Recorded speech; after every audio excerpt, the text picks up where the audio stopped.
जी, अस्सलाम वालेकुम। तो आज की कुछ और साइंटिफिक रीज़न्स पढ़ते हैं जो आपको आपके लिए जानना काफ़ी इम्पोर्टेंस रखते हैं।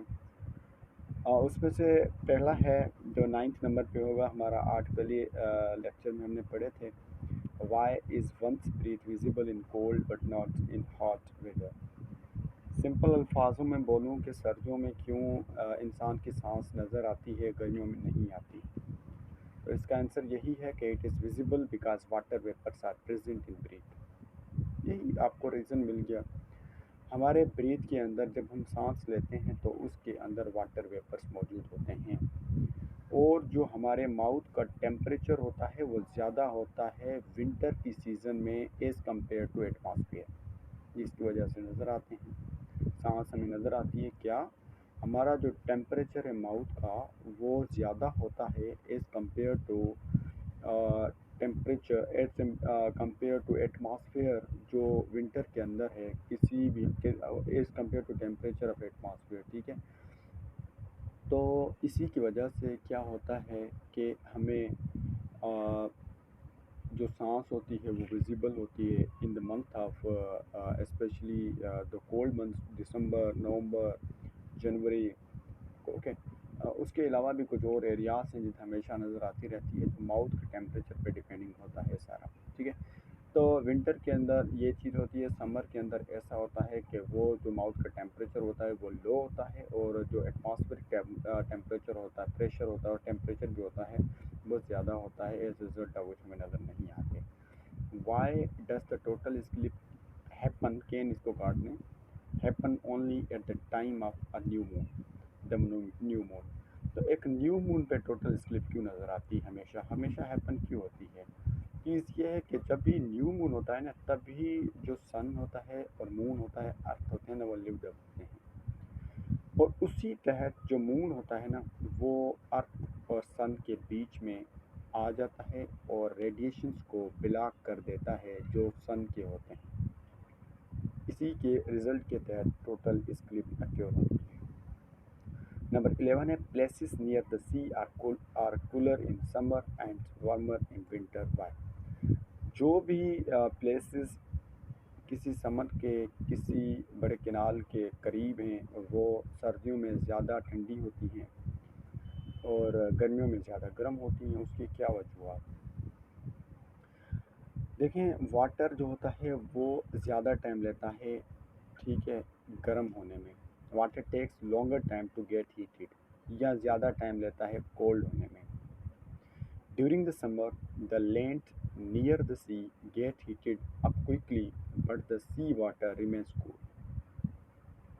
देखें, समर यानी सर्दियों के दौरान जो ज़मीन होती है वो तो ज़्यादा जल्दी गर्मी ले लेती है, मगर जो सी होता है, सी का पानी इतना ठंडा ही रहता है, इतना टेम्परेचर नहीं ले पाता। So the cool breeze blowing from the sea reduces the heat in the adjoining areas। तो जो हमारे एरियाज़ होते हैं, एटमॉस्फेयर की बात करूँ मैं, जो एटमॉस्फेयर होता है उसी में वो रेज़ क्या करते हैं, ब्रीज़ को पैदा करते हैं, ठंडी हवा को पैदा करते हैं। एज रिजल्ट जो विंटर होता है उसमें ज़्यादा ठंड होती है, और गर्मियों में ऐसा ही होता है। वही जो हीटेड सी गेट जो हीटेड करता है ना, सर्दियों में ज़्यादा उस पर हीट नहीं होती, तो वो टेम्परेचर क्या करता है, ज़्यादा ब्रीज़ के बजाय ज़्यादा वो गर्म कर देता है किसी भी एटमॉस्फेयर को। Why is it not visible advisable to sleep under the trees during the night? ये बड़ा इजी सा है, ये सबको आता होगा। क्यों बोला जाता है कि रात को आप एक ट्री के नीचे ना सोएं? रीज़न बड़ा सिंपल है।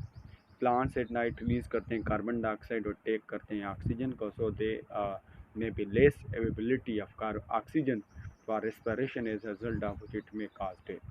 ठीक है, तो यही रीज़न है सिंपल सा।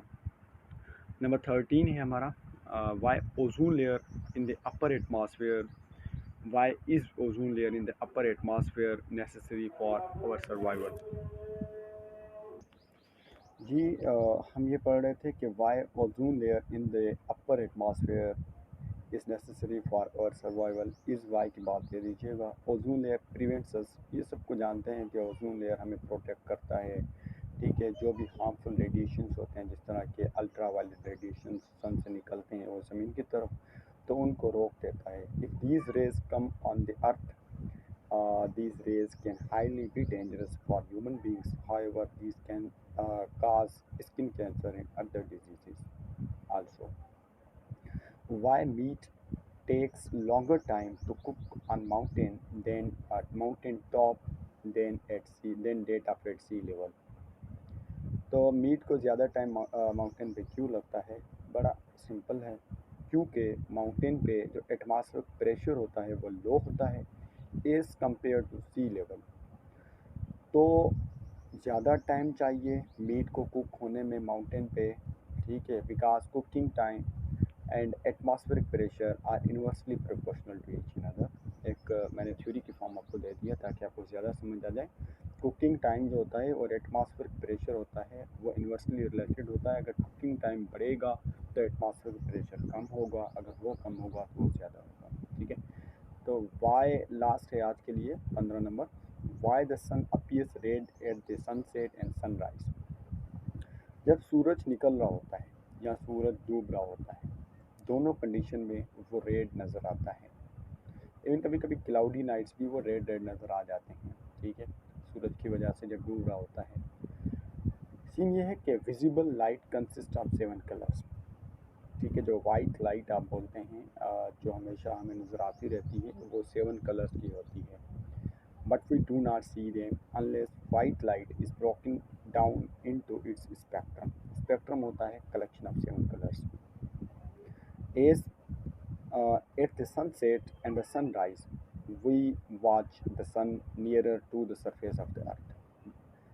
जब सन राइज हो रहा होता है या डाउन हो रहा होता है, दोनों कंडीशन में सरफेस ऑफ अर्थ के जो सन होता है वो करीब होता है, ठीक है। However, nearer the surface, there may be always present dust particles. Dust particles, and these dust particles screen the white light and allow only red, yellow, and orange colors to get through. वो dust particles सिर्फ ही सूरज से red, yellow and orange light के colours को इजाज़त देते हैं बाहर जाने के लिए at the expense of other colours, ठीक है। तो आज के लिए इतने ही 15 इम्पॉर्टेंट जो साइंटिफिक रीजंस थे। बाकी जो सुबह होंगे वो भी हम ज़रूर डिस्कस करेंगे। तब तक अपना ख्याल रखिए। अल्लाह हाफिज़।